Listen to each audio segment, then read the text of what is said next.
Tālāk ir otram HST, mums ir arī garmuškas siets, kas ir no aluteža profila taisīts, ja? Bet šeit mēs viņu, kā redzam, esam ielikuši uz profila. Nevis kā tai galā nišā, bet uz profila virsū, ja? Ko ar to iegūst? Iegūst to, ka mēs nenozogam tik daudz gaismas aili, kā otrā pusē, ja?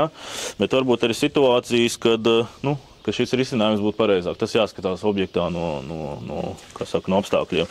Un šeit tā vadoliņa jau ir bišķi lielāka pievilks klāt parādi, ja? Bet ne augstāk pa pildspalvu, kā mēs redzam, ja? Līdz nagam. Un darbības princips ir tas pats.